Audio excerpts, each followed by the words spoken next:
All right, welcome to another episode of How I Met Your Mortgage. Per usual, I am your host, Adam Smith, with Just the Tips Coaching.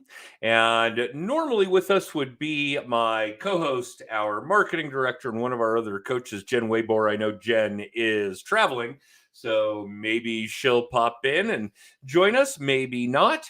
But regardless, we have a really cool guest for you guys today, somebody we have been pining to get on the show for some time. And let me welcome Tiffany Hyden. Hi, Tiffany. Hey, Adam. Thanks so much for having me. Well, sure. You know we can't see you, right? I do know that. Uh-oh. Would you? It's totally up to you. Obviously, we do this as a video broadcast. We are currently streaming live on Facebook, YouTube, LinkedIn, those kinds of things. But if we haven't prepared for that, then certainly don't feel obligated. Obviously, the majority of our content being consumed is through the podcast, which is audio only anyway. So not going to be an enormous ordeal. It is completely up to you. But let's talk about you. Obviously, we've been following you for some time and your business acumen and so on and so forth. And if memory serves, historically, you are actually a figure skater or a figure skating coach or both. Correct. I was a figure skater and I was a figure skating coach. I am Okay. neither of those things anymore. Okay. So that Well, all changed pretty quickly, really in 2020. okay. Oh, so that's recent. How long have you been doing real estate? So I've been doing real estate since 2018, Okay. but I didn't get into it full time until February of 2020. So right before Or COVID hit. I was going to say good timing right before the pandemic, which made for an interesting initial period as well. March and April, even into May, were unique times to be in real estate in Colorado, no question. So, how does this Yes, they path? absolutely were. Tell us how this path goes, because going from being a figure skater to being a real estate agent is a unique path. Oh, Tiffany, did we lose you? Oops, sorry, just lost you for a second, but I think Oh, you're no back. bother. So, Good. um, so truly, what ended up happening, I was a figure skater for many years, competed nationally and internationally as an ice dancer. Then went to college, got a degree in computer science, and was a software engineer for a few years there. And then ultimately decided that the lifestyle of that career was not for me. So I stepped out of that and went back to what I knew, went back to skating, became a coach, spent a couple of decades coaching athletes of all levels, really anything from learn to skate, little 3-year-olds in helmets, all the way up through Olympians. And really enjoyed that, had a lot of success, but also, had been kind of seeking out what was next for me in my life. So just, originally got my license to be more of an investor in real estate, wanted to purchase some investment properties, hold some rentals. And then after getting my license, I had a few close friends reach out and say, hey, would you help me with my purchase? And so I helped them along through the process. And then after doing that a few times, sort of said, hey, I think this might be the right avenue for me. So that's when I started to looking into some different teams and what ideas might be for doing this full time. And the rest is history. Well, and don't get me wrong, but that's going to lend to great fodder for our audience. As you walk down that path, as you started looking at different teams or companies or organizations to be an active real estate agent with, what kinds of things were you looking for? What were the highlights? What were the lowlights? What were the things that took you to whatever team or company you went to at that time? Yeah, so it was an interesting process. I sat down for a coffee with an old friend of mine, Lauren Schneider, who owns a team here in town, and kind of asked for her initial thoughts first. She recommended a few teams, and then I went out and did some of my own research as well on just different teams that were successful, had decent volume in the area, and also had a need for somebody. And through that process and kind of going out and talking with these different teams and brokerages, I mean, the reason that I ended up on the team that I did, Jed and Natalie Johnson, who I just think are wonderful, wonderful people at the time, were this married couple. They really didn't have any other agents on their team at the time, and there was a need. And I just truly loved their character and the way that they approach their business, that they're really in it for the people and to be people's advocates and not just, you know, to make money. So that's Well, how I it's ended up. funny because if you behave like that, then making money is a byproduct, Absolutely. right? And that's old Zig Ziglar shit. All you have to do is help as many people as you can get what they want, and you'll get what you want. Right, Yeah, exactly. And I yeah. tell new agents that all the time now too. It's, if you're in it just to make money, you will not make money. If you're in it to help people and truly be their advocate and mean it, you will. Oh, absolutely. Then you will. And all kinds of other great byproducts, better relationships and more relationships. Mhm. And yeah, if you're really in it, if you really maintain a single purpose focus of just doing what's best for your clients, the rest of it falls into place. It's really kind of neat that way. Okay, so really, company culture, team culture is one of the things that you really sought out when deciding what you were going to do with a full-time active real estate license. Right, absolutely. And just having come from another industry entirely, being in figure skating, and working in different environments in that industry, I really wanted to stay away from the larger kind of corporate type environments and go for the more, the small family oriented type business. So Okay. that So played a large role. a boutique operation was a big target. That's really cool. I'd like to consider ours the same. So I do think that that is an important piece of company culture. And I see a lot of things going on in the opposite, that big corporate environment that you're describing that, yeah, unfortunately doesn't really always lend. Now, granted, when I see what I'm talking about here, for all of you listening, watching, live in syndication, whatever, um, obviously we hear more about the bad than we do about the good. People are more apt to, write a nasty review than a positive review, that kind of thing. But I do see a lot in that big corporate structure, both in real estate and in lending, where, yeah, it really does seem like the motivations are to grow and to dominate and to ultimately make money. That's really kind of, the priority. When we look at more boutique operations, it really does seem that family, friendship, relationships in general kind of drive those ships, which I do think is really an important piece of the puzzle. Tiffany, are you still with the same team that you started doing this with? I sure am. That is Yep. fantastic. Okay.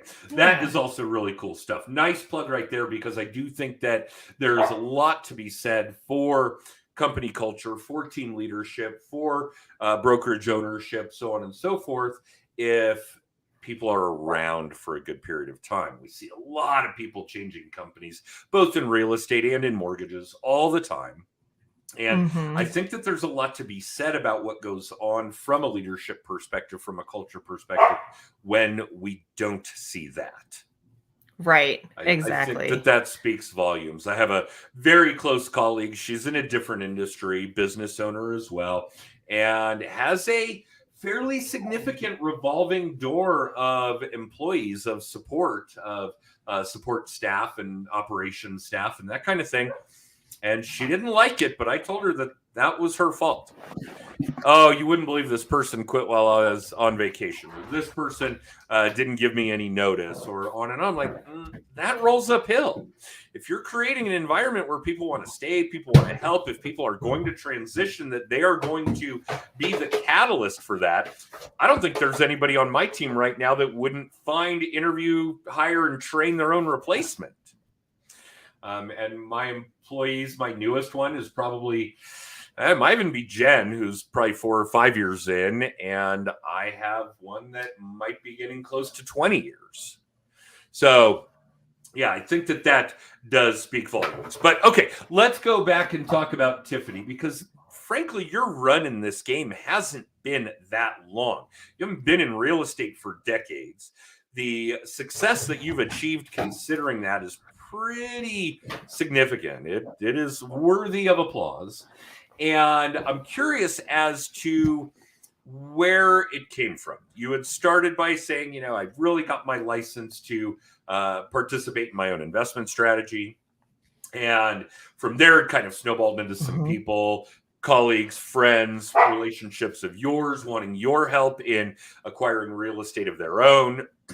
I'm guessing that it wasn't strictly your circle, that there was additional business coming from somewhere. Did that have to do with your team? Were you implementing some lead gen strategies? Are you big on social media? Do you really work your circle? What are you up to generate buyers and sellers then and now?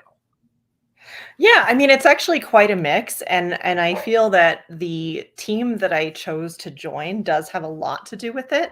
I had great training, and I mean, honestly, I had the undivided attention of my team lead when I first joined because there was nobody else. So that was certainly helpful as well. He certainly taught me so much about the industry, not just about lead generation, but just every aspect of the transaction and making sure that I was well versed in that, which makes a difference. In terms of lead generation, I mean, it's a little bit of everything. I have a huge circle of people here in the Colorado Springs area. I'm sure you're aware it's Olympic City, USA, right? Yes, And it so, is. And certainly when it comes to sports on ice. right, exactly. So that sphere of influence here in the Springs, that skating community has been certainly part of it. Other connections through friends, through family, different things have been part of it. And then, yes, I think every real estate agent that's starting out also takes online leads, and so that's part of it as well, and still is. So. Okay, good. All right. So that's actually a pretty broad spectrum. And I do want to emphasize that last part, because even with your success and even with the longevity, and I know we're not talking about you being a real estate agent for decades here, you're still participating in some activities that generate new blood, new meat, fresh fish into your circle with internet leads. Correct. That's, Yep. That's a big deal. Not a lot of people go down that path right now, and certainly not ones that have some experience, and certainly your success. What does that look like? Are we talking about Zillow? Are we talking about Realtor.com? Where is this paying dividends for you?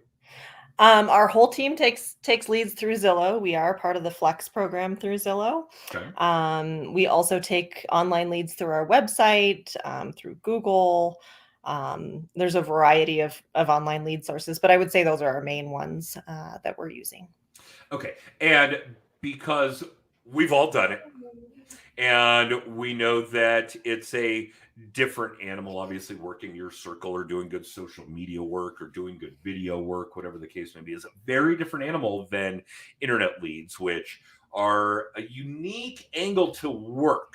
What kinds of things are you doing with them that are paying dividends? What kind of success do you get from essentially cold calling these people? They're not notified that you're going to be reaching out, but you do. Are the people warm and friendly? Are they irritated? Are they getting a lot of phone calls? What kind of tips, I guess, since we are just the tips, what kind of tips would you give to real estate agents doing internet leads about how to approach those people? Really, it's about adding value. I think if you approach the very first conversation from a standpoint of how can I help this person? How can I add value to their current situation, regardless of what it is and whether or not they're going to buy a house in the next 3 to 6 months? Um, what kind of nuggets can I provide to them that they may not already have? Or what kind of service can I provide to them that they may not be able to get elsewhere? So it's about providing that first and foremost. Everything else will follow. Okay. I think that makes a lot of sense. And I do think that that's probably a key component of everybody that's successful. What kind of benefit can I provide that is clearly not self-serving and is also for the greater good of this individual, this couple, this family, this community? I think that there's a lot to be said for that right now. I'm seeing a good number of agents, originators, pretty much all of our current and past coaching clients that are local to Colorado, mind you, really trying to help as many people as they can. And I think I picked up on something that you're doing as well when it comes to property tax valuations. Yeah, we're all Uh-huh. living in a pretty strange world. In that, for those of you that aren't in Colorado right now, we've kind of done some interesting things through recent election cycles when it came to constitutional amendments and propositions and so on and so forth. And unfortunately, while we've kind of made the bed that we now have to lie in, I don't think there's anybody in the state of Colorado who isn't looking at 30, 40, 50, 60% assessed valuation increases over a 24-month period. And it looks like you got way out in front of it. You were very proactive about making sure that your audience knew that this is something you are absolutely happy to help them with. Yes, absolutely. And I know, those notices go out, and I know a lot of people don't even open their mail, but yes, I was posting about it. People have reached out. I've received several phone calls, text messages, all kinds of different things. People just kind of asking for help and how to advocate for themselves in that. And hopefully they can. We'll see how it all turns out. It's certainly entertaining. I've got mine for my primary residence, and I'm not too far from you. I'm in Douglas County. And I basically called a local colleague of mine here, a real estate agent, who was more than happy to put together some data for us to do a contest with Hmm. this. Of course, I told him, if I could really sell my house for that, would you put it on the market? Because I would gladly take that amount of money for this Right. house, which is hundreds of thousands of dollars that an identical model across the street recently sold for. So, yeah, if you guys are in the Colorado Springs area, any of our consumer audience, yeah, please feel free to reach out to these people, Tiffany in particular. And Tiffany, we'll get some contact information from you for our audience before we let you go. But yeah, I do think that is a really good example of where this mentality, this mindset to merely help people to solve problems. And for those of you that don't already know, you'll be able to catch this in an upcoming book, the mindset for the sales professional, which we should have published here sometime over the summer. That we really do still have two types of sales out there. We still have sales by manipulation, and we do see a lot of big companies doing that, even in real estate and mortgage. And certainly with companies that still have to sell that way, whether it's McDonald's or Walmart or Budweiser or General Motors, whatever the case may be. But what we're talking about here, what Tiffany is describing, is the exact opposite of that, where we are participating in sales by solving problems. So, what kind of help can we give? What kind of hot buttons are we going to be able to solve for people, that kind of thing? And I think right now, the statewide, I think that the real estate assessed values, what we're all going to be taxed on, is probably a really good example of what Tiffany has been doing. And for those of you that want to see what kind of content that we're talking about, Tiffany is certainly doing this on her social media channels. And I caught it on Facebook, and she is Tiffany.Hyden1, the digit one, Tiffany.Hyden1 on Facebook. And I'm sure she wouldn't mind you guys doing a little e-stalking and seeing how she is putting content out there for the greater good of her community and for her clients, leads, and advocates as well. All right. So, Tiffany, because of your background, and this is going to be a really unique turn, although it made me think about a past guest that we had on the show who, prior to being in real estate, was an engineer, and how she really took that background and put it to good use with her data, her analytics, those kinds of things when it comes to not only helping people buy and sell homes, but finding people that are going to need to buy or sell homes. She had mentioned something about some analytics that had led her to understand what time of the year the vast majority of leases are being renewed, where to locate those people, see if she couldn't help them not continue to put money into a landlord's pocket, but rather than to put it into their own pocket, which we all know is one of the biggest and greatest things about owning homes. Well, if we're going to take the assessor's word for it, then wow, I made 50% on my home in 2 years. I'll take that, right? So those kinds of things. Solid investment type stuff. But I'm thinking that with your tech background, with your IT background, some of the things that we've started to see shift in real estate and mortgages and the industry in general have really kind of piqued your curiosity, whether it's chatbots or AI or these kinds of things. What are you seeing that really fascinates you when it comes to that background melding with your current real estate career? I mean, yeah, for me, I mean, the AI really is interesting and intriguing. I can't say I've delved into it a whole lot just yet. It's something I would like to look into. But I would say, just from the standpoint of being able to serve people again, having that background in technology and being able to pull resources as a result of that, and make things available to them immediately, knowing where to go, how to find information, and how to do it efficiently and quickly. That is the component for me that I feel like has been there as a result of having that degree and that past experience. Have I gone out and created, my own app or anything like that yet? No. Will I someday? Who knows? Maybe. We'll see. Stay tuned. But And I do agree. I think the AI stuff is fascinating. There's no question. I do continue to look for avenues that will pay dividends in the real estate industry and the mortgage industry. For those of you that don't already know, although I'm sure we've covered 1,000 times, we will be talking about AI in depth at both the Social Media Day conference in June, as well as the Mile High Mastermind event in September. And shout outs to Metropolitan State University and their social media marketing degree program, as well as the University of Denver for hosting those two events. Tiffany, are you using AI in any capacity yet? no, not at all at this Okay. point. So that's not to say that won't change. I feel like we're always adapting our techniques. I mean, our whole team is, and we tend to kind of brainstorm and work together on a lot of those ideas. So we'll see what happens down the road. At this point, we're not. Okay.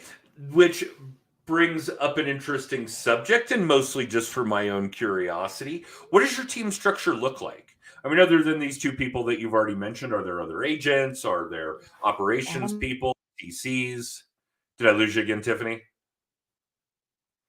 Now we seem to be having a few tech issues there. Tiffany, let me know when you can rejoin us. Technology. Well, in any case, I do think that it is important, and I wanted to get Tiffany's background, Tiffany's input on team structure.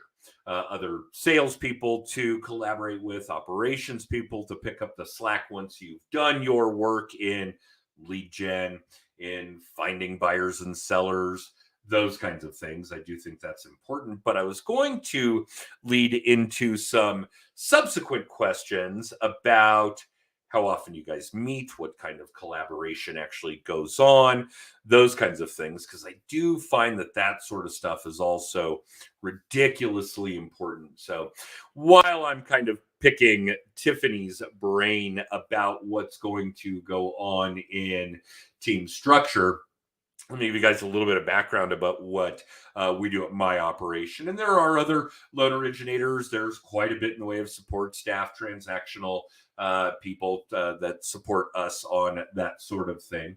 And without equivocation, we all get together at least once a week. We're brainstorming ideas on transactions. We're certainly brainstorming ideas on lead gen, on social media, on video, on AI. And those of you that are regular viewers or listeners of How I Met Your Mortgage get to hear Jen contribute quite a bit of that sort of content. And you guys can tell that she and I obviously collaborate on those kinds of things quite a bit. It looks like we did get Tiffany back. Tiffany, do we have you? Yes, so sorry about that. Don't know No, what no problem. happened, but we It's have live. switched devices and we are good. Live. We understand technology, no problem.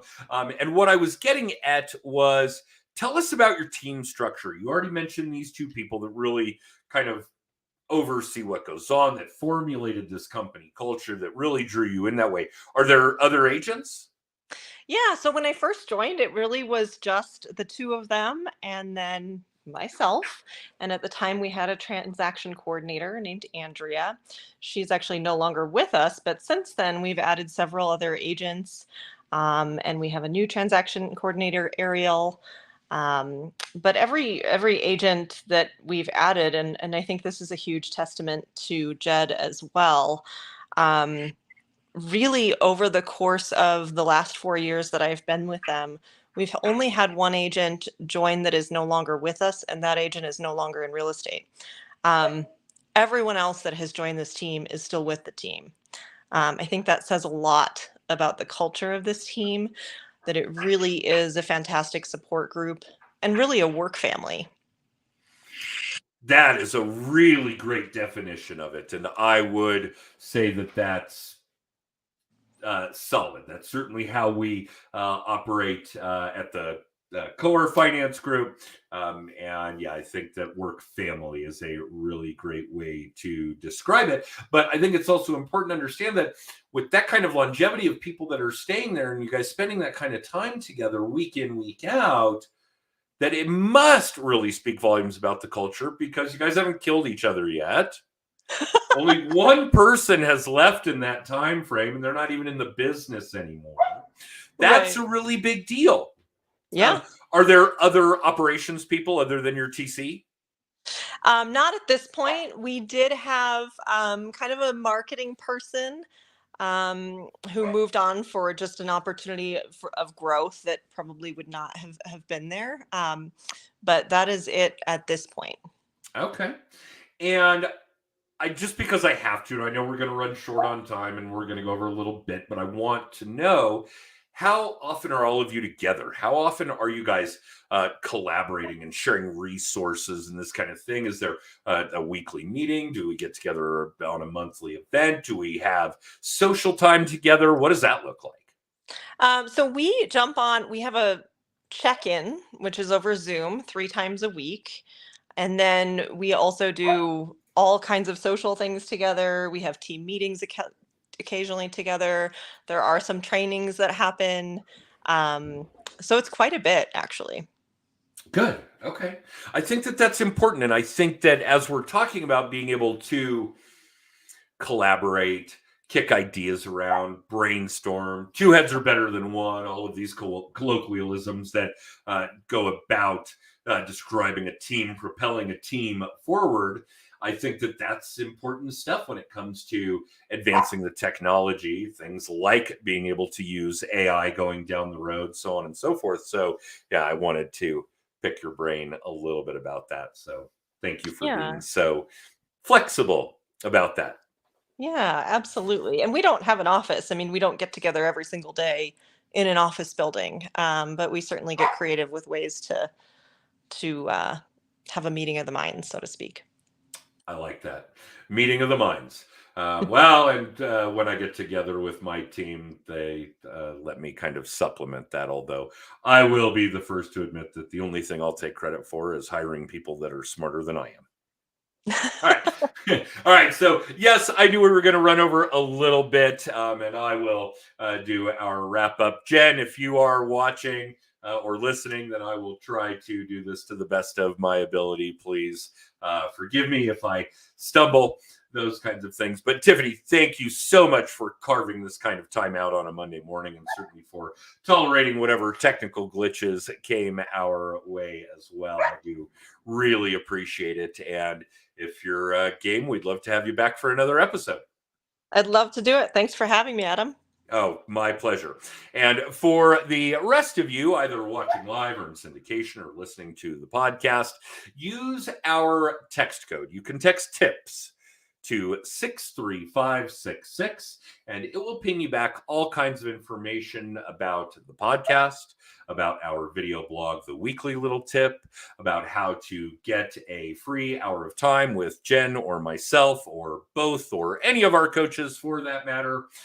You can get a copy of my book, Just the Tips. You'll be able to get a copy of the sales mindset later this year. I am working on another book that will eventually appear. You can get information about the 2 conferences that we have this year. I think it's the 6th or 7th annual Social Media Day event, again at Metropolitan State University, and in September, the 7th annual Mile High Mastermind at the University of Denver. So all of those things available by using our text code. And again, Tiffany, a very, very heartfelt thank you. I know that this is a big deal to carve this out, and that we've had you on the books forever, and that certainly won't change when we get you back on the schedule for a sequel. So thank you very, very much. Thank you, and have a great rest of your Monday. Likewise. And the rest of you, enjoy your week. We are back here with a new episode of How I Met Your Mortgage, live Monday mornings at 10:30. And you can catch it in syndication on Apple, Spotify, and Amazon podcasts the following Wednesday. Thanks for tuning in for another episode of How I Met Your Mortgage, and we'll see you next week.